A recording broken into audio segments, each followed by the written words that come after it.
इयत्ता 12वी मध्ये 90% जास्त मार्क्स मिळवण्याकरिता यशस्वी होण्यासाठी कशा पद्धतीने अभ्यास केला पाहिजे याविषयी आज आपण थोडक्यात माहिती बघणार आहोत.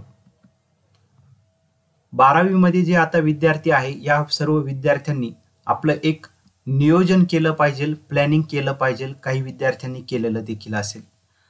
आपल्याला किती टक्के मार्क मिळवायचे आहे? 90%पेक्षा जास्त मार्क आपल्याला मिळवायचे आहे आणि त्याकरिता आपल्याला सकाळी उठल्यापासून रात्री झोपेपर्यंत आपलं दिवसाचं जे काही नियोजन आहे, प्रत्येक मिनिट, प्रत्येक सेकंद, प्रत्येक वेळ जो आहे हा कशा पद्धतीने आपल्याला खर्च करायचा आहे. मग तो आठवड्याचं नियोजन असेल, महिन्याभराचं नियोजन असेल, पूर्ण वर्षाचं परीक्षेपर्यंतचं जे नियोजन असेल, हे नियोजन आपल्याला करावं लागणार आहे. हे नियोजन करत असताना यामध्ये काही अडथळे पण येऊ शकतात. कधी कधी आपल्याला वेळ पण मिळू शकतो की जो आपण हिशोबात धरलेला नाही असा देखील कधी कधी वेळ मिळू शकतो आणि कधी कधी आपण हिशोबात न धरल्या सुद्धा आपला वेळ हा जाऊ शकतो. तर काय करावं लागेल, याचं सर्व व्यवस्थित नियोजन आपल्याला करणं गरजेचं आहे. 12वीची परीक्षा कधी आहे, त्यापूर्वी आपल्या कॉलेजमध्ये कोणत्या कोणत्या परीक्षा होणार आहे, या परीक्षेकरिता आपला किती वर्गामध्ये शिकवून होणार आहे आणि त्याकरिता आपल्याला किती वेळेस वाचावं लागणार आहे, किती रिव्हिजन द्याव्या लागणार आहे, किती क्वेश्चन पेपर आपल्याला या सोडवायच्या आहे, कशा पद्धतीने आपल्याला अभ्यास करायचा आहे, किती प्रॅक्टिस करायची, किती नोटबुक आपल्या या प्रॅक्टिसमध्ये खर्च होणार आहे. अत्यंत जेवढं तुम्हाला मायक्रो नियोजन जे आहे, मायक्रो प्लॅनिंग करता येईल तेवढं तुम्हाला टार्गेट जे आहे हे जास्त ॲक्युरेट मिळणार आहे. अत्यंत बारकाव्यानुसार सकाळी उठल्यापासून रात्री झोपेपर्यंत तुमचं नियोजन हे असणं गरजेचं आहे आणि ते कागदावरती तुम्हाला नियोजन घ्यायचं. तुम्ही ज्या ठिकाणी अभ्यास करतात त्या ठिकाणी ते नियोजन तुम्हाला एखाद्या भिंतीवरती असेल असं चिटकून ठेवायचं, जेणेकरून आपण अभ्यास करत असताना आपल्याला आपण कशा पद्धतीने आपल्याला वर्षभर आपल्या परीक्षा कधी असणार आहे, कशा पद्धतीने टेस्ट असणार आहे, कधी आपल्याला पहिली रिव्हिजन, दुसरी रिव्हिजन, तिसरी रिव्हिजन, चौथी रिव्हिजन आपली सुरू होणार आहे, बोर्डाच्या क्वेश्चन पेपर किती आपल्याला जास्तीत जास्त सॉल्व्ह करता येतील. कारण बऱ्याच वेळेस हे वाक्य तुम्ही ऐकलेलं असेल, प्रॅक्टिस मेक्स मॅन परफेक्ट. आणि आपल्याला परफेक्ट मार्क्स, परफेक्ट निकाल आपल्याला मिळवायचा असेल तर प्लॅनिंग हे खूप अचूक जर केलं तर निश्चित अचूक असं आपलं ध्येय जे आहे ते आपण साध्य करू शकतो. त्यामुळे सर्वात महत्त्वाचं, 90%पेक्षा जर जास्त मार्क आपल्याला मिळवायचं आहे तर प्लॅनिंग हे खूप अचूक आपण केलं पाहिजे. खूप नियोजनबद्ध हे प्लॅनिंग आपलं असणं गरजेचं आहे. त्यानंतर नुसतं प्लॅनिंग करून उपयोग होत नाही. बऱ्याच वेळेस विद्यार्थी प्लॅनिंग करता, नियोजन करता, खूप सारा विचारपूर्वक 1-1, 2-2 दिवस त्यामध्ये खर्च करतात, नियोजन करतात. जिथं अभ्यास करायचा आहे शांत जागा ते निवडतात आणि त्या ठिकाणी ते सर्व चिटकून ठेवतात नियोजन. परंतु हे एक दिवस नियोजन करण्यामध्ये वेळ घालवल्यानंतर दुसऱ्या दिवशी जेव्हा याची अंमलबजावणी करण्याचा वेळ येते त्यावेळेस विद्यार्थी मात्र, मग त्यामध्ये मुलं असू द्यात किंवा मुली असू द्यात, यामध्ये आळस सर्वात मोठा आपला शत्रू आहे. आणि आळस जर असेल तर आपल्याला कितीही आपण प्लॅनिंग केलं, कितीही नियोजन केले तरी त्या प्लॅनिंग, त्याचं इम्प्लिमेंटेशन म्हणजे त्याची अंमलबजावणी होऊ शकत नाही. आणि त्यामुळं आपल्याला जो आळस आहे यामध्ये प्रामुख्याने झोप येणे, आळस येणे, इतर जे काही या संदर्भातील ज्या घडामोडी असतात त्या आपल्याला वाटत असतात, मानसिक थकवा येणे आणि पर्यायाने आपण जे काही नियोजन केलेलं असतं ते सर्व नियोजन फक्त कागदावरतीच राहतं. पर्यायाने आपले पालक आपल्याकडे बघत असतात आणि त्यांना कितीही त्यांनी सांगून सुद्धा आपल्याकडून हे जर आळस आपल्यामध्ये असेल तर या नियोजनाची अंमलबजावणी होऊ शकत नाही. परंतु हेच चित्र एका विशिष्ट गटामध्ये आपल्याला पाहायला भेटतं. आणि दुसरं असं सुद्धा चित्र आहे की काही मुलं मात्र आपलं नियोजन करतात अत्यंत प्रामाणिकपणे आणि त्यांना माहिती असतं की आपल्याला याशिवाय दुसरा काहीही पर्याय नाहीये, आपल्याला अभ्यास करावाच लागेल. आणि पर्यायाने त्यांच्यामध्ये एक एनर्जी ही शरीरामध्ये तयार होते की आपल्याला आपल्या घरची जी काही परिस्थिती आहे ती जर सुधारायची असेल तर आपल्याकडं अभ्यासाशिवाय दुसरा पर्याय नाहीये. आपल्याला प्रामाणिकपणेच आपलं ध्येय जे आहे ते मिळवायचं आहे.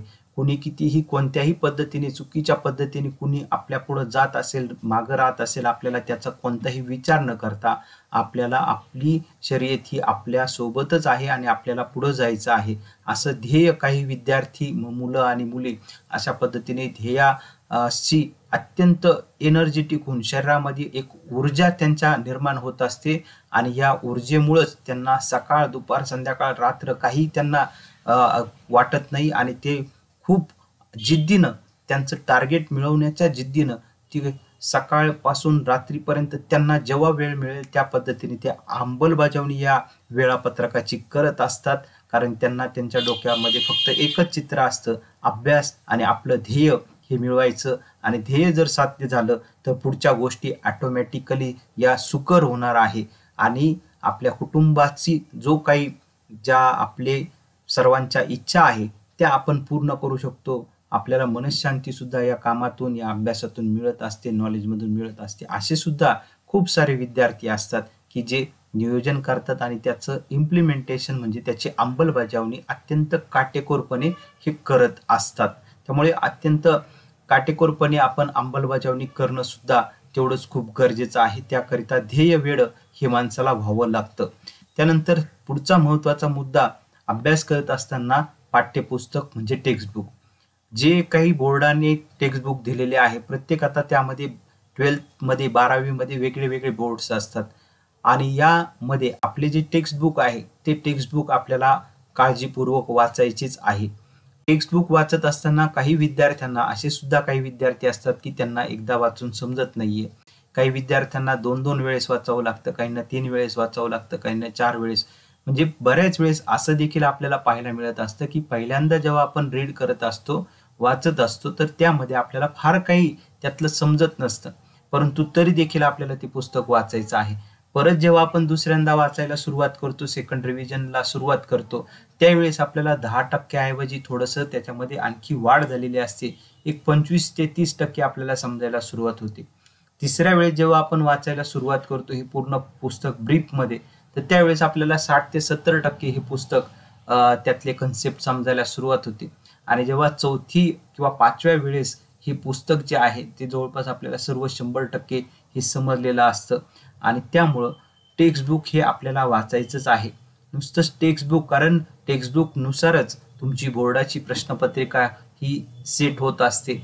त्याचसोबत तुम्हाला काही एंट्रन्स एक्झाम, उदाहरणार्थ महाराष्ट्र स्टेट बोर्डचं जर उदाहरण आपण घेतलं तर टेक्स्टबुक वरूनच MST CETचा सिलेबस जो आहे तो 11चा यावर्षी आपण जर बघितला का 20% सिलेबस आणि 12चा पूर्ण सिलेबस हा त्यामध्ये असतो CET मध्ये आणि त्यामुळे टेक्स्टबुक जर व्यवस्थित वाचले तर त्यामधील सर्व क्वेश्चन बोर्डाच्या एक्झामला विचारले जात असतात, MST CET मध्ये विचारले जात असतात आणि तेच कन्सेप्ट नीट असेल, JEE असेल, या पद्धतीने उच्च शिक्षणासाठी ज्या विविध परीक्षा असतात, एंट्रन्स एक्झाम असतात, त्यामध्ये हे विचारले जात असतात. त्याच्यामुळं सर्वात महत्त्वाचं जे आहे की आपल्याला टेक्स्टबुक हे वाचायचंच आहे. त्यामध्ये किती समजेल आणि काय समजेल आळस न करता आपल्याला टेक्स्टबुक वाचायचंच आहे.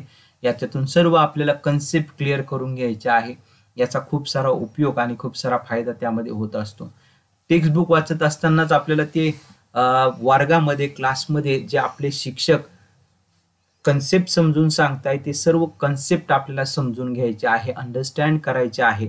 आपल्याला पुढं बसण्याची संधी जर मिळत असेल तर पुढं बसून, किंवा जरी पुढे जर वर्गामध्ये जागा नसेल तर जिथं आपल्याला जागा मिळत असेल तिथं आपलं पूर्ण लक्ष हे वर्गात शिकवणाऱ्या शिक्षकांकडे असणं गरजेचं आहे. शिक्षक काय शिकवताय, काय सांगतायत, काय त्या कन्सेप्टच्या रिलेटेड कोणत्या ट्रिक्स सांगताय, कशा पद्धतीने पुस्तकात दिलेलं आहे आणि त्यांची सांगण्याची पद्धत ही कशी आहे आणि ते लक्षात ठेवण्याकरिता कोणत्या कोणत्या गोष्टी सांगताय, कोणता कन्सेप्ट किती सोप्या पद्धतीने समजून सांगताय, ते आपल्याला चांगल्यातल्या चांगल्या पद्धतीने समजून घ्यायचं. एखादा कन्सेप्ट सर्व शिक्षकांनी सांगितल्यानंतर लगेचच काही विद्यार्थ्यांना समजतो. काहींना जर एखादा कन्सेप्ट समजला नाही, त्याच्यामध्ये जर अडचण आली, काही प्रश्न निर्माण होत असतात, समस्या निर्माण होत असतात, तर आपल्यामध्ये कोणत्याही पद्धतीने मनामध्ये प्रश्न न ठेवता, कोणालाही न लाजता की या कोण काय म्हणेल याचा विचार न करता, माझा मित्र, माझी मैत्रीण काय म्हणेल याचा विचार न करता, थेट शिक्षकांना अत्यंत योग्य भाषेमध्ये योग्य पद्धतीने जर शिक्षकांना प्रश्न जर या कन्सेप्टच्या रिलेटेड विचारले क्लासमध्ये, तर शिक्षकांना सुद्धा असे विद्यार्थी आवडतात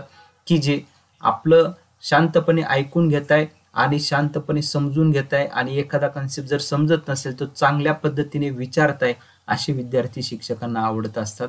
आणि मग तो कन्सेप्ट एखाद्याला जर समजलेला नसेल तर शिक्षक आणखी सोप्या पद्धतीने तो कन्सेप्ट समजून सांगण्याचा प्रयत्न करत असतात. आणि त्याकरिता विद्यार्थ्यांनी जो काही कन्सेप्ट सुरू असेल क्लासमध्ये तर तो शांतपणे समजून घ्यायचा आहे. त्यासोबतच दुसरा महत्त्वाचा मुद्दा, समजून घेत असताना वर्गामध्ये विद्यार्थ्यांनी आपल्या नोटबुकमध्ये आपल्या नोट्स पण काढायच्या आहे. शिक्षक सांगत असताना बऱ्याच वेळेस काही कन्सेप्ट जे आहे त्या कन्सेप्ट सोबतच शिक्षक त्यांचा जो पूर्व अनुभव असतो, एक्सपिरियन्स असतो, त्यानुसार काही ट्रिक्स सांगत असतात. अवघड कन्सेप्ट सोपं करून देण्याचं काम शिक्षक करत असतात.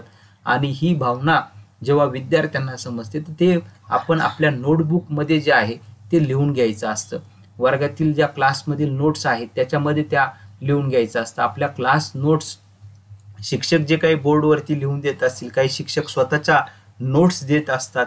टेक्स्टबुक असेल आणि टेक्स्टबुकचा कन्सेप्ट आणखी जास्त सोप्या पद्धतीने कसा लक्षात ठेवता येईल मार्क वाढवण्याच्या दृष्टीने काही वर्गामध्ये शिक्षक नोट्स सुद्धा देत असतात. तर त्यांच्या रेडीमेड नोट्स असतील, कुठे झेरॉक्स करायला ठेवलेले असतील, किंवा काही शिक्षक नोट्स न देता बोर्डवरती काही महत्त्वाचे पॉईंट्स समजून सांगत असतात, तर त्या देखील आपल्याला वर्गामध्ये लिहून घ्यायच्या आहे. त्याचा उपयोग आपल्याला घरी गेल्यानंतर जेव्हा आपण अभ्यास करत असतो, रिव्हिजन करत असतो, तर त्यामध्ये तो कन्सेप्ट समजून घेत असताना या वर्गातील नोट्सचा खूप सारा उपयोग हा होत असतो. कन्सेप्ट समजून घेण्यामध्ये वर्गातील शिक्षकांनी ज्या नोट्स दिलेल्या असतात, आपण स्वतः वर्गामध्ये शिक्षक शिकवत असताना ज्या नोट्स काढलेल्या असतात त्याचा खूप उपयोग होतो आणि पर्यायाने आपले मार्क वाढण्यामध्ये हा खूप एक महत्त्वाचा टप्पा आपल्याला पाहायला मिळतो. हे होत असतानाच वर्गातील नोट्स नंतर जेव्हा तुम्ही घरी अभ्यास करायला सुरुवात करतात, आपण ज्या ठिकाणी अभ्यास करतात सर्वात विद्यार्थ्यांना शांत जागेमध्ये अभ्यास करायला मिळेल असं काही नाही, परंतु जे मुलं जी काही परिस्थिती असेल, शांत परिस्थिती, विपरीत परिस्थिती जिथं असेल तिथं आपण मन लावून जेव्हा अभ्यास करायला सुरुवात करतो, आपल्याकडे दुसरा काही पर्याय नाहीये. जेव्हा मुलं अभ्यास करायला सुरुवात करत असतात तर अभ्यास करत असताना टेक्स्टबुक असतील, वर्गातील नोट्स असतील, या समोर ठेवून त्या समजून घेऊन पॉईंटनुसार, क्वेश्चननुसार आपल्या स्वतःच्या देखील नोट्स या तयार कराव्या लागतात. कारण वर्गामधील पुस्तकाची जी लँग्वेज असेल ती सोपी करून सांगण्याचं काम आपल्या गुरुजनांनी, शिक्षकांनी केलेलं असतं, टीचर्सने केलेलं असतं.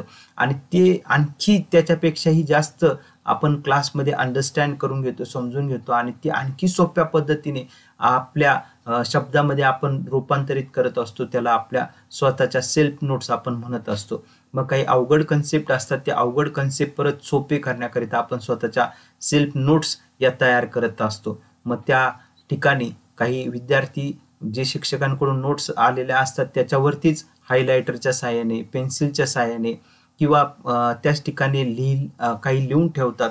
अशा पद्धतीच्या सुद्धा छोट्या छोट्या ट्रिक्स विद्यार्थी तिथे लिहून ठेवत असतात, जेणेकरून जेव्हा पुढची आपण रिव्हिजन देत असतो, पुढच्या वेळेस आपण वाचत असतो, तर ते वाचत असताना जे मागच्या वेळेस आपण हा पूर्ण कन्सेप्ट वाचलेला असतो त्याचं शॉर्टमध्ये जो कन्क्लुजन तिथं त्या कन्सेप्टच्या तिथं लिहून ठेवलेला असतो, ते जेव्हा आपण वाचतो तर तो कन्सेप्ट पूर्ण आपल्याला वाचण्याची गरज पडत नाही. ते 2 शब्दांमध्येच आपल्याला पूर्ण एक पान जे आहे ते समजून जात असतं. त्याचा अर्क जो आहे, फायनल कन्क्लुजन हे आपल्या शब्दामध्ये जर असेल तर तो कन्सेप्ट आपल्याला अत्यंत सहज समजतो. त्याकरिता आपल्याला जास्तीत जास्त स्वतःच्या सेल्फ नोट्स ज्या आहे, सेल्फ हिंट्स त्या ठिकाणी नोटबुक ह्या नोट्सवरती लिहून ठेवणं म्हणा किंवा स्वतःच्या नोट्स जर तयार केल्या तर निश्चित आपले मार्क्स वाढण्यामध्ये हा खूप मोठा एक महत्त्वाचा टप्पा आहे. त्याचसोबत मागच्या वर्षीच्या ज्या काही प्रश्नपत्रिका असतील, प्रिव्हियस इयर ज्या प्रिव्हियस इयर क्वेश्चन पेपर आपल्याला करायचे आहे, त्याला यामध्ये बोर्डाच्या ज्या क्वेश्चन पेपर असतील त्या क्वेश्चन पेपर पाहायच्या, त्याचं ॲनालिसिस करायचं, पृथक्करण करायचं, कोणत्या कन्सेप्टवरती, कोणत्या पॉईंटवरती जास्त क्वेश्चन रिपीट होत असतात आणि ते कशा पद्धतीने रिपीट होत असतात, कोणत्या पॉईंटवरती जास्त भर दिलेला आहे याचं पहिलं आपण अवलोकन करायचं आहे, याची पहिली माहिती घ्यायची आहे. कारण अभ्यास तर करत असताना आपल्याला बोर्डाची एक्झामला जास्तीत जास्त मार्क मिळवायचे आणि त्या क्वेश्चन पेपरचा जर चांगला आपला अभ्यास असेल तर अभ्यास करत असताना कोणत्या पॉईंटवरती हे क्वेश्चन विचारले जातात याचा जर आपल्याला चांगला अभ्यास असेल, याच्यावरती जर आपली चांगली कमांड असेल तर अभ्यास करत असताना आपण ते जे पॉईंट महत्त्वाचे जेव्हा येतात त्यावरती आपण अतिरिक्त जास्त लक्ष देऊन तो कन्सेप्ट समजून घेत असतो.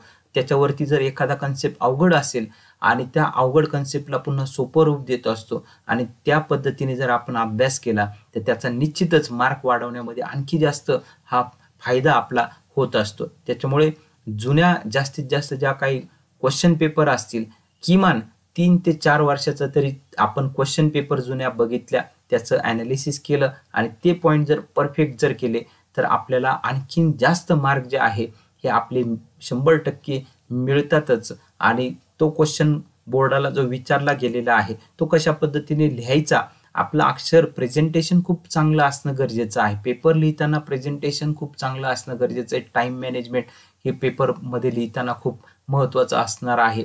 आणि त्याचसोबत 3 तासाचा जर वेळ असेल तर 3 तासामध्ये आपल्याला कशा पद्धतीने क्वेश्चन पेपर ही सॉल्व करता आली पाहिजे आणि कोणत्या पॉईंटला किती मार्क आहे. कधी कधी काय होतं की वेगळा प्रश्न विचारला जातो आणि वेगळंच काहीतरी वेगळं लिहिलं जातं, त्याच्यामुळं बऱ्याच वेळेस मुलांना मार्क कमी पडत असतात. त्याच्यामुळं काय विचारलेलं आहे, काय लिहायचं आहे, हा कन्सेप्ट आपण पहिला क्लिअर जर केला तर योग्य जे प्रश्न विचारले जातात तिथं योग्यच आपण जर व्यवस्थित लिहिलं तर आपल्याला कमी वेळामध्ये जास्त मार्क्स आपण मिळवू शकतो. त्याच्यामुळे योग्य पद्धतीने अभ्यास करायचा. जुन्या जास्तीत जास्त क्वेश्चन मागील वर्षाच्या प्रश्नपत्रिका सोडवा, वेळ लावून त्या ठिकाणी सोडवायच्या आहे. क्वेश्चन पेपर घ्यायची, स्वतःच त्याचं इव्हॅल्युएशन करायचं. जेव्हा क्वेश्चन पेपर सोडून झाल्यानंतर त्या आपल्या जे काही शिक्षक असतील त्यांच्याकडून तपासून घ्या किंवा आपण स्वतः त्याचं जर आपल्याकडे मॉडेल आन्सर असेल, उत्तरपत्रिका असेल तर आपण स्वतः त्या तपासा. कारण तपासत असताना नेमकी आपली काय चूक झालेली आहे, उत्तरपत्रिकेमध्ये उत्तर कसं दिलेलं आहे, आपण कसं दिलेलं आहे याची आपल्याला एक माहिती मिळत असते. आणि पुढच्या वेळेस अभ्यास करत असताना जो कन्सेप्ट आपला परफेक्ट झालाय तिथं आपल्याला जास्त वेळ देण्याची गरज पडत नाही. ज्या कन्सेप्टमध्ये आपल्या चुका झालेल्या आहे त्याच्यावरतीच आपण जास्त भर देतो आणि पर्यायाने आपल्या चुका जेव्हा आपल्याला समजतात त्या सुधारण्याचा प्रयत्न जेव्हा आपण करतो तर निश्चित पुढच्या वेळेस आणखी जास्त मार्क मिळवताना याचा फायदा हा होत असतो. त्याच्यानंतर सराव, पुनरावृत्ती म्हणजेच प्रॅक्टिस आणि रिव्हिजन हा एक खूप महत्त्वाचा टप्पा अभ्यासामध्ये आहे. आपण अभ्यास करतो, नोट्स काढतो, जुन्या क्वेश्चन पेपर सॉल्व्ह करतो, नियोजन करतो, परंतु सराव जो आहे, पुनरावृत्ती म्हणजे प्रॅक्टिस आणि रिव्हिजन जेवढं जास्तीत जास्त करणार आहोत तेवढे जास्तीत जास्त आपले मार्क वाढणार आहे. पहिल्यांदा जेव्हा आपण वाचतो तेव्हा खूप कमी समजतं, दुसऱ्यांदा वाचतो त्याच्यापेक्षा जास्त समजतं, तिसऱ्यांदा वाचलं त्याच्यापेक्षा जास्त समजणार आहे, चौथ्यांदा वाचतो आपण जेव्हा त्यावेळेस आणखी जास्त समजणार आहे. म्हणजे प्रत्येक रिव्हिजनला आपले मार्क्स हे वाढणार आहे, आपली पर्सेंटेज वाढणार आहे. कारण आपल्याला पहिल्या रिव्हिजनमध्ये सर्वात जास्त त्रास होतो. पहिल्यांदा जेव्हा आपण वाचत असतो त्यावेळेस आपल्याला खूप कमी समजतं, परंतु ते होत असताना आपण जेव्हा तिथे आपल्या ट्रिक्स लिहून ठेवतो, कन्सेप्ट लिहून ठेवतो आणि त्यावेळेस पुढच्या वेळेस जेव्हा आपण हे वाचायला सुरुवात करतो त्यावेळेस आधी ज्या आपण ट्रिक्स लिहून ठेवलेल्या आहे, कन्सेप्ट लिहून ठेवलेले आहे त्याचा खूप जास्त फायदा होतो. आणि पुढची जशा रिव्हिजन आपण देत जातो त्या पुढच्या रिव्हिजनला वेळ कमी लागतो आणि अंडरस्टँडिंग जास्त होत जाते. पहिल्या रिव्हिजनला वेळ थोडासा आपल्याला जास्त जातो, अंडरस्टँडिंग पण थोडं कमी होतं, पण जशा आपण जास्त रिव्हिजन प्रॅक्टिस करत जातो तेवढं आपलं मार्क्स कन्सेप्ट पण क्लिअर होत जातो, अंडरस्टँडिंग क्लिअर होत जाते, वेळ पण कमी लागतो पुढच्या रिव्हिजनला आणि आपले मार्क्स वाढवण्याकरिता प्रॅक्टिस आणि रिव्हिजन खूप महत्त्वाचा एक टप्पा आहे. त्याच्यामुळं बऱ्याच वेळेस आपण ऐकलेलं पण असेल, प्रॅक्टिस मेक्स मॅन परफेक्ट. आपल्याला परफेक्ट जर व्हायचं असेल तर प्रॅक्टिस ही करावीच लागणार आहे. प्रॅक्टिस शिवाय दुसरा पर्याय नाहीये. आपल्याला जर सराव करायचा असेल 2 किलोमीटर, 10 किलोमीटर, 15 किलोमीटरची जेव्हा शर्यत असते तर त्या शर्यतीमध्ये जेवढं किलोमीटर दिलेले तेवढं जो पहिला येणारा जो व्यक्ती असतो तो तेवढं पळत नाही, त्याच्यापेक्षा जास्त तो प्रयत्न करत असतो. सकाळी उठल्यापासून रात्री झोपेपर्यंत तो त्याचं टार्गेट हे 2 किलोमीटर असेल तर 4 किलोमीटर पळण्याचा सराव करत असतो. म्हणजे याच पद्धतीने आपल्याला जो अभ्यास करायचा आहे त्याची जास्तीत जास्त जेव्हा आपण प्रॅक्टिस करतो तर तेव्हा आपली जास्तीत जास्त मार्क्स वाढतात. त्याच्यामुळे मार्क्स वाढवण्यामध्ये सर्वात जास्त अभ्यास करत असताना मार्क्स वाढवण्यामध्ये जो महत्त्वाचा टप्पा आहे तो म्हणजे सराव, पुनरावृत्ती म्हणजेच प्रॅक्टिस आणि रिव्हिजन. जेवढं तुम्ही जास्त द्याल तेवढे तुमचे मार्क्स हे 100% वाढणार आहे. त्यानंतर सातत्य म्हणजेच कन्सिस्टन्सी. आता कन्सिस्टन्सीमध्ये बऱ्याच वेळेस आपण नियोजन करतो, अभ्यास करत असताना रिव्हिजन प्रॅक्टिस पण करत असतो, परंतु 1 महिना अभ्यास केला, 2 महिन्याचा अभ्यास केला असंच करून चालत नाही. त्यामध्ये सकाळी अभ्यास केला आणि संध्याकाळी केला असं पण चालत नाही. आपण जे वेळापत्रक ठरवलेलं आहे त्यामध्ये सातत्य, आपण जे नियमावली ठरवलेलं आहे त्याच्यामध्ये कन्सिस्टन्सी म्हणजे सातत्य आपल्याला ठेवणं गरजेचं आहे. कोणत्या अभ्यासाच्या संदर्भात आपण जे ठरवलेलं आहे त्याच्यामध्ये सातत्य ठेवणं खूप गरजेचं आहे. सातत्य जर नसेल तर आपल्याला यश हे मिळणार नाही. आपण यशाची अपेक्षा सुद्धा करू नये, कारण जर सातत्य नसेल, नुसतं कागदावरती नियोजन करायचं आणि 90% जास्त मार्क मिळवण्याची जर तुम्ही अपेक्षा ठेवत असाल तर ते कधीही तुम्हाला टार्गेट, तुमचं ध्येय साध्य होऊ शकत नाही. परंतु जे विद्यार्थी नियोजन करतात, सातत्य ठेवतात आणि रिव्हिजन करतात, जुन्या क्वेश्चन पेपर सोडवतात, वेळेच्या नुसार त्यांचं प्लॅनिंग हे सुरू असतं, कन्सिस्टन्सी सातत्य त्यांच्या अभ्यासामध्ये असतं, तेच विद्यार्थी आपलं ध्येय जे आहे ते निश्चित ध्येय गाठतात. याचे असंख्य उदाहरणं आपण याआधी सुद्धा बघितलेले आहे. त्याच्यामुळे तुम्हाला जर आपलं 90% जर जास्त मार्क्स मिळवायचे असतील तर तुम्हाला तुमचं सातत्य अभ्यासामध्ये हे ठेवावंच लागणार आहे. आणि हा 90% जास्त मार्क्स मिळवताना अत्यंत महत्त्वाचा एक घटक आहे सातत्य म्हणजे कन्सिस्टन्सी. त्यासोबत शिस्त म्हणजे डिसिप्लिन.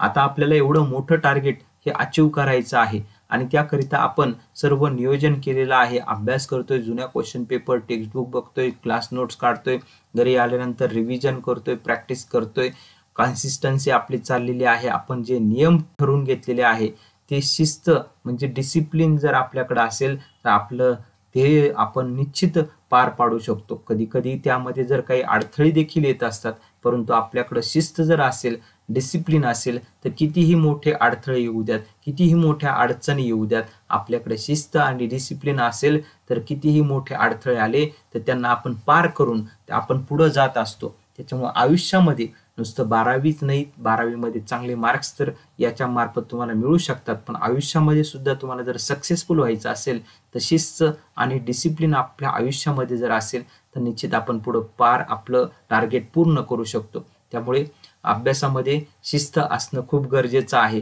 शिस्तबद्ध जर आपण काम केलं तर आपले मार्क 90%पेक्षा जास्त आपण निश्चितच मिळवू शकतो. त्याचसोबत आरोग्य, पौष्टिक आहार हे सुद्धा खूप महत्त्वाचं आहे. आपण बऱ्याच वेळेस बघतो की काही विद्यार्थी 12वीच्या बोर्डाच्या एक्झामच्या वेळेस आजारी पडतात, दवाखान्यात त्यांना थांबावं लागतं आणि पर्यायाने 12वी बोर्डाच्या परीक्षेमध्ये त्यांना परीक्षाच देता येत नाही. असं आपल्याला करायचं नाही. आपल्याला हे अभ्यासाचं जे नियोजन करत असतो तर आपल्या शरीराचं सुद्धा काळजी घेणं तेवढंच महत्त्वाचं आहे. आणि आपल्या शरीराची काळजी जर आपण घेतली, आपलं मानसिक स्वास्थ्य हे त्या ठिकाणी टिकून राहणार आहे. त्यामुळे पौष्टिक आहार त्या ठिकाणी घ्यायचा आहे. पौष्टिक आहार मध्ये आपल्याला सर्व पौष्टिक आहार कोणता आहे हे सर्व माहिती आहे आणि त्यामुळे पौष्टिक आहार घेतल्यामुळे आपल्या बॉडीमध्ये पॉझिटिव्ह हार्मोन सिक्रेट होत असतात, पॉझिटिव्ह विचार आपल्या शरीरामध्ये तयार होत असतात. त्यामुळे योग्य पौष्टिक आहार हा आपण घ्यायचा आहे. त्यासोबत आरोग्यामध्ये दुसरा महत्त्वाचा जो मुद्दा आहे तर नुसतं पौष्टिक आहार वेळेवरती घ्यायचाच आहे आणि योग्य मात्रेमध्ये, योग्य क्वांटिटीमध्ये ते आपल्याला तो घ्यायचा आहे. परंतु हे होत असताना आपल्याला आपली हेल्थ मेंटेन ठेवण्याकरिता दररोज चालणं सुद्धा, ज्यांना चालणं शक्य असेल, पळणं शक्य असेल, जे काही आपल्याला आरोग्यासंदर्भात शक्य असेल ते आपण करायचे. कारण आपलं शरीर हे व्यवस्थित ठेवण्याकरिता हे आरोग्य म्हणजे चालणं खूप महत्त्वाचं आहे. बऱ्याच वेळेस विद्यार्थी काय करत असतात की कॉलेज आणि घर अंतर काहींचं बऱ्याच वेळेस कमी असतं, तरी देखील स्कूटी असेल, 2 व्हीलर असेल, 4 व्हीलर असेल याच्या मार्फत जात असतात. परंतु आपण जेव्हा चालतो, चालल्यामुळं आपल्या शरीराची सर्व हालचाल होत असते, पर्यायाने आपले बॉडी हार्मोन सुद्धा हे व्यवस्थित मेंटेन राहत असतात. आपल्याला कुठले आजार जे आहे ते होत नसतात. जुने काळची जर आपण लोकांची तुलना केली तर त्यावेळेस जे 2 व्हीलर 4 व्हीलरची संख्या खूप कमी होती. शेतात जात असताना स्वतः ते सर्व पायी जात होते आणि पर्यायाने ते किती दीर्घ काळ हे जगत होते. आणि त्याच पद्धतीने आपल्याला सुद्धा आयुष्यामध्ये चालणं हा खूप महत्त्वाचा आहे. जिथं जिथं तुम्हाला शक्य असेल तिथं तिथं तुम्ही चालत जा आणि पर्यायाने त्याचा फायदा तुमचं आरोग्य हे व्यवस्थित राहणार आहे. तुमच्या बॉडीमधील जे पॉझिटिव्ह हार्मोन्स आहे हे त्या ठिकाणी मेंटेन राहणार आहे, बॅलन्स राहणार आहे आणि पर्यायाने तुमच्या मार्क्स वाढवण्यामध्ये याचा सुद्धा एक खूप महत्त्वाचा वाटा हा असणार आहे. आरोग्यामध्ये आपण पुढे बघितलं तर चालत असताना बऱ्याच वेळेस काहींना स्कूटी वगैरे ऐवजी डायरेक्ट सायकल जर असेल तर ते देखील उत्तमच आहे. घरापासून कॉलेजला जर जायचं असेल तर बऱ्याच वेळेस विद्यार्थी सायकलचा सुद्धा वापर करत असतात. खेडोगावी आपण बघितलं तर बरेच विद्यार्थी बसेसचा टायमिंग जर बसत नसेल तर स्वतः आपल्या सायकलवरती जात असतात. परंतु ह्या सायकलमध्ये आपला व्यायाम पण होणार आहे, आपले बॉडी हार्मोन्स पण बॅलन्स होणार आहे आणि याचं देखील आरोग्य यामुळं आपलं आरोग्य हे संतुलित राहणार आहे, बॅलन्स व्यवस्थित राहणार आहे, आपल्याला आजार होणार नाहीये आणि त्यामुळं तुम्हाला जर चालणं शक्य असेल तर चालत चाला, सायकलिंग करणं शक्य असेल तर जिथं शक्य असेल तिथं सायकलिंग करत चला. पर्यायाने याचा सुद्धा आपला फायदा हा 90% जास्त मार्क मिळवण्यामध्ये हा सुद्धा एक महत्त्वाचा एक टप्पा आहे. त्याचसोबत हेल्थमध्ये आपण पुढं जो महत्त्वाचा विषय आहे तो योगा म्हणजे मेडिटेशन. आपलं मन जर स्थिर असेल, मनामध्ये जर विविध नकारात्मक ऊर्जा जर असेल, आपलं मनच जर स्थिर नसेल तर आपल्याला वेगळे वेगळे विषय जे आहेत ते आपल्या डोक्यामध्ये असंख्य विचार हे जेव्हा येत असतात, पर्यायाने आपलं अभ्यासाकडे लक्ष न लागता इतर दुसऱ्याच गोष्टींकडे जेव्हा लक्ष लागतं, पर्यायाने आपलं ध्येय पासून आपण बाजूला जातो. आपल्या पालकांच्या कितीही जरी अपेक्षा असल्या परंतु आपलं जर मानसिक स्वास्थ्य जर व्यवस्थित नसेल तर आपण कितीही काही जरी केलं, कुणीही कितीही काही काउन्सिलिंग केलं तरी आपल्याला आपलं मन स्थिर जर नसेल तर आपलं ध्येय आपल्याला गाठता येत नसतं. आणि हे बऱ्याच वेळेस विद्यार्थ्यांना माहिती असतं की बऱ्याच वेळेस विद्यार्थ्यांची इच्छा पण असते की मला अभ्यास करायचा आहे, मी नियोजन केलंय, मी जुन्या क्वेश्चन पेपर सॉल्व्ह करतोय, मला सातत्य ठेवायचं, मला डिसिप्लिन ठेवायचे आहे. परंतु तरी देखील त्यांनी विचार जरी त्यांच्या डोक्यामध्ये थोड्या वेळ आला परंतु त्यांना सातत्याने हे करता येत नाही. तर त्याचं एक महत्त्वाचं की त्यांच्या बॉडीमधील जे हार्मोन्स असतात ते इम्बॅलन्स झालेले असतात. निगेटिव्ह हार्मोनची जे प्रमाण आहे ते त्या विद्यार्थ्यांच्या शरीरामध्ये वाढलेलं असतं आणि पर्यायाने आपलं मन जे आहे ते जेव्हा त्यांना आपलं मन आणि शरीर हे जेव्हा एकत्र करण्याचा एकमेव मार्ग म्हणजे योगा आणि मेडिटेशन. आपलं मन जिथं, आपलं शरीर जिथं आहे तिथंच आपलं जेव्हा मन असतं त्यावेळेस आपण चांगल्या पद्धतीने अभ्यास करू शकतो. जो अभ्यास करतोय तो आपल्या व्यवस्थित चांगल्या पद्धतीने लक्षात सुद्धा राहत असतो.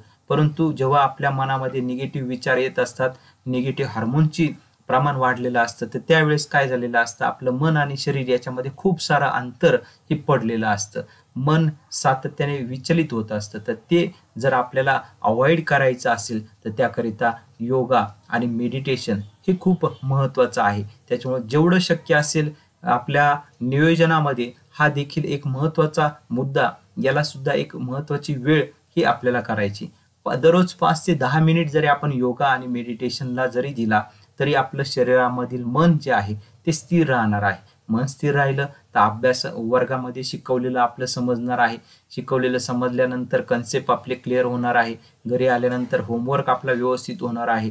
वाचलेलं व्यवस्थित लक्षात राहणार आहे आणि पर्यायाने आपल्याला 12वीच्या बोर्डामध्ये 90% जास्त मार्क्स मिळवताना याचा देखील खूप महत्त्वाचा एक वाटा हा असणार आहे. त्याच्यामुळे आपण योगा आणि मेडिटेशन हे आपल्या दैनंदिन जीवनामध्ये आपण स्वतः तर करा, परंतु आपले घरामध्ये जे आई वडील असतील, आपले कुटुंबीय असतील यांना सुद्धा आरोग्यामध्ये योगा आणि मेडिटेशन करण्याचं महत्त्व हे आपण देखील पटवून द्या. त्याचसोबत आपण सायकलिंग करत चला, पायी चालत जा, योगा करत जा. तसेच मैदानी खेळ सुद्धा जेव्हा आपल्याला शक्य असेल, दररोज जर शक्य असेल तर दररोज थोडासा वेळ मैदानी खेळांना सुद्धा देत चला. याच्यामुळे आपले शरीरामधील जे पॉझिटिव्ह निगेटिव्ह हार्मोन्स आहे ते आपले समतोल राहणार आहे. जे मैदानी खेळामुळे आपलं सर्व बॉडीला जे स्ट्रेचिंग मिळतं ते, कारण नुसतं चालणं किंवा नुसतं सायकलिंगमुळे सर्वच बॉडीला स्ट्रेचिंग मिळेल असंही काही नाही.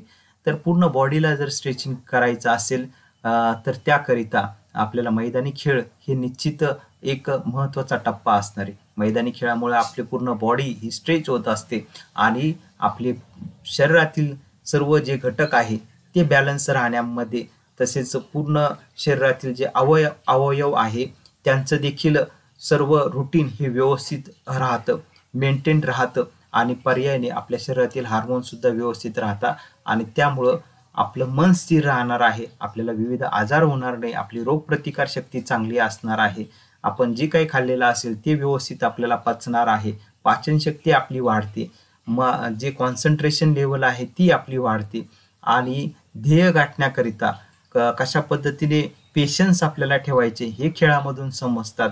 टार्गेट कसं अचीव करायचं आहे याची एक वृत्ती, याचा एक अंदाज आपल्याला यामधून खेळामधून येत असतो. आपली शारीरिक मानसिक सुस्थिती यामध्ये खेळामुळे, मैदानी खेळांमुळे होत असते. त्याच्यामुळे निश्चितच काही वेळ मैदानी खेळाकरिता सुद्धा विद्यार्थ्यांनी जर दिला तर त्याच्यामुळे सुद्धा आपले मार्क्स वाढण्यामध्ये हा फायदाच होणार आहे. परंतु मैदानी खेळ म्हणजे सर्वच या गोष्टी करत असताना वेळेचं नियोजन खूप महत्त्वाचं आहे. नाहीतर मैदानी खेळ म्हणजे नुसतेच मैदानी खेळ असा दुरुपयोग किंवा त्याचा दुरर्थ सुद्धा काढता कामा नये. प्रत्येक गोष्टी जसे जेवणामध्ये सर्व पदार्थ योग्य प्रमाणामध्ये योग्य मात्रेमध्ये असतील तर तो बॅलन्स डाएट आपण त्याला म्हणतो. तसंच अभ्यास करत असताना या सर्व गोष्टींना आपल्याला थोडा थोडा वेळ जर दिला तर निश्चित आपल्याला मार्क्स मिळवताना याचा देखील खूप सारा फायदा होणार आहे. आणि सगळ्यात महत्त्वाचा जी शेवटचा महत्त्वाचा अत्यंत महत्त्वाचा मुद्दा की जो आपण कधीही अवॉइड करू शकत नाही तो म्हणजे कुटुंब, आपली फॅमिली. आपल्या फॅमिलीमध्ये आनंदी वातावरण, सुसंवाद, पाल्याचा आढावा त्या ठिकाणी जर असेल तर त्याचा देखील फायदा होत असतो. आपला कुटुंबामध्ये सर्व जे आनंदी जर वातावरण असेल तर पर्यायाने त्या विद्यार्थ्याचा लक्ष जे आहे त्या अभ्यासाकडे व्यवस्थित राहत असतं. घरामध्ये जर काही वातावरण जर दूषित असेल, त्याच्यामध्ये वादविवाद जर होत असतील तर पर्यायाने त्या विद्यार्थ्याची मानसिक स्थिती सुद्धा ही बिघडलेली असते. मानसिक स्थिती बिघडली तर त्याने किती अभ्यासाकरिता किती पुस्तक घेऊन तो समोर बसला तो विद्यार्थी तरी देखील त्याचं अभ्यासामध्ये लक्ष लागत नसतं. आणि घरामध्ये जर चांगलं आनंदी वातावरण असेल तर मात्र निश्चितच त्याच्या मनामध्ये इतर निगेटिव्ह विचार येत नसतात आणि पर्यायाने त्याचं लक्ष अभ्यासामध्ये लागतं आणि तो चांगल्या पद्धतीने अभ्यास करत असतो. सुसंवाद विद्यार्थी असेल, आजी बाबा असतील, आई वडील असतील, बहीण भाऊ असतील, काका मामा, इतर सर्व जे काही कुटुंबामधील व्यक्ती असतील सर्वांसोबत जेव्हा सुसंवाद होत असतो तर पर्यायाने त्याचा सर्वांगीण विकास हा त्या ठिकाणी होत असतो. चुकल्यानंतर घरातील आपले कुटुंबीय रागवतील याची देखील धाक त्या विद्यार्थ्याच्या मनामध्ये असतं. आपल्याकडून अपेक्षा आहे याचं देखील दडपण, एक थोडंसं मानसिक दडपण त्या विद्यार्थ्यावरती असतं आणि पर्यायाने त्याला अभ्यास करण्यामध्ये या सर्वांचाच एक पाठिंबा मिळत असतो, ताकद मिळत असते.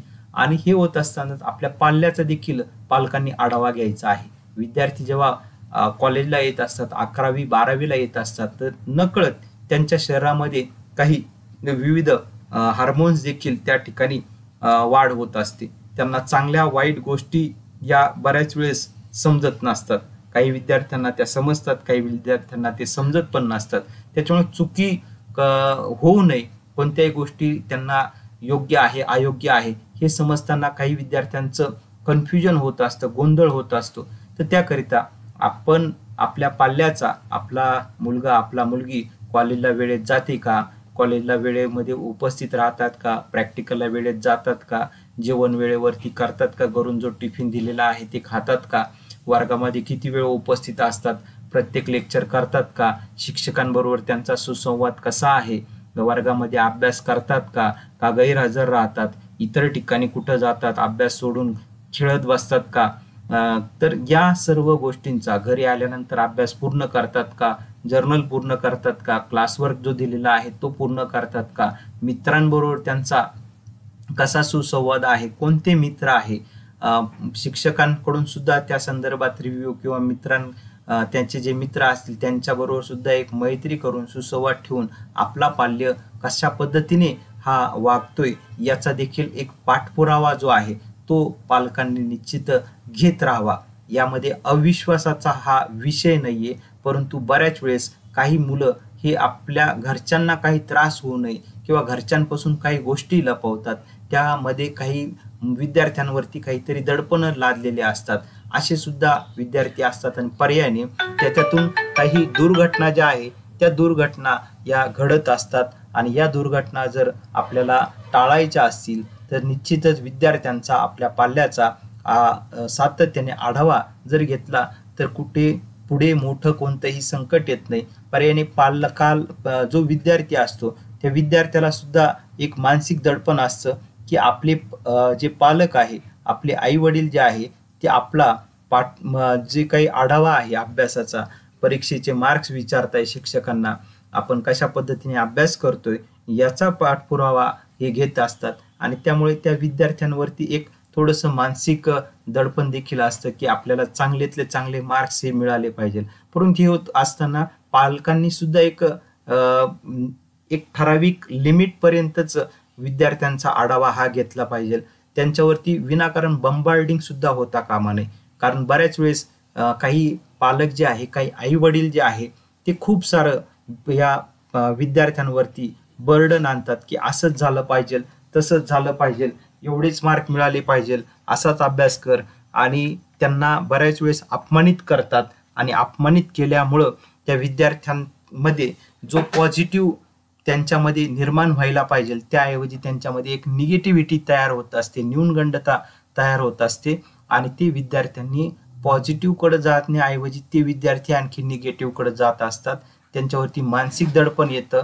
अति जास्तिक मानसिक दडपण जेव्हा येतं की आपली आई वडील हे सातत्याने आपल्यावरती एक दडपण आणताय आणि पर्यायाने ते ज्या पद्धतीने ज्या मार्गाने पुढे जायला पाहिजे, ज्या गतीने पुढे जायला पाहिजे त्या गतीने ते विद्यार्थी पुढे जात नाही. असं देखील एक अनुभव जो आहे तो बऱ्याच वेळेस आपल्याला समाजामध्ये पाहायला मिळत असतो. त्यामुळे सुसंवाद असेल, कुटुंबामध्ये आनंदी वातावरण असेल, आपला मुलगा मुलगी या वयामध्ये आलेला आहे 11वी 12वीला, तर त्यांच्यावर एक मैत्रीपूर्ण सुसंवाद त्या ठिकाणी झाला पाहिजे. त्यांच्या देखील विद्यार्थ्यांच्या काही अडचणी असतात, मुलांच्या मुलींच्या काही अडचणी असतात, त्या देखील आपण समजून घेतल्या पाहिजे. त्याच्यावरती देखील मात करण्याकरिता काय केलं पाहिजे, डायरेक्ट कोणत्याही पद्धतीने टोकाचा निर्णय न घेता योग्य पद्धतीने काय करता येऊ शकतं याचा देखील आढावा पालकांनी निश्चित घेतला पाहिजे. शिक्षकांसोबत सुसंवाद, काही प्रश्न शिक्षकांसोबत सुसंवाद करून देखील विद्यार्थ्यांचे आणि ज्या विद्यार्थिनी असतील यांचे प्रश्न जर काही असतील ते देखील त्या ठिकाणी सुटत असतात. अशा पद्धतीने सुसंवादाने विविध प्रश्न सुटत असतात आणि पर्यायाने त्यांचा आढावा जर घेतला त्यांनाही बरं वाटत असतं आणि ती चांगल्या पद्धतीने पुढे कसे मार्क वाढत चाललेले आहे प्रत्येक परीक्षेमध्ये याचा जेव्हा त्यांना अंदाज येतो का आपण योग्य पद्धतीने पुढे चाललेलो आहे, प्रत्येक टेस्टमध्ये आपले मार्क वाढत चाललेले आहे, म्हणजे आपण ज्या मार्गाने चाललेलो आहोत, जे नियोजन आपण केलेलं आहे ते योग्य आहे आणि याचा जेव्हा पालकांना आणि विद्यार्थ्यांना अंदाज येतो तर निश्चितच बोर्डाच्या परीक्षेपर्यंत त्या विद्यार्थ्यांचे खूप सारे मार्क वाढतात आणि त्यांचं जे 90% जास्तचं जे टार्गेट आहे ते सहज योग्य पद्धतीने आनंददायी पद्धतीने पूर्ण करू शकतात. तर यामध्ये आज आपण 12वी मध्ये जास्तीत जास्त मार्क मिळवण्याकरिता, 90% जास्त मार्क्स मिळवण्याकरिता, यशस्वी होण्याकरिता काही थोडके विषय हे चर्चिले आहे. याच्यामध्ये सुद्धा आणखी आपल्याला देखील काय वाटतंय ते देखील आपण कमेंट्स बॉक्समध्ये आपण आणखी माहिती देऊन आपला अनुभव या ठिकाणी शेअर करून इतर देखील विद्यार्थ्यांना, पालकांना याचा जास्तीत जास्त फायदा होऊन आपले पाल्य जास्तीत जास्त मार्क कशी मिळवतील याचं आपण देखील काही माहिती असेल तर कमेंट्समध्ये आपण पोस्ट करू शकता. आपल्याला हा व्हिडिओ कसा वाटलाय याविषयी देखील आपली प्रतिक्रिया नोंदवा. धन्यवाद.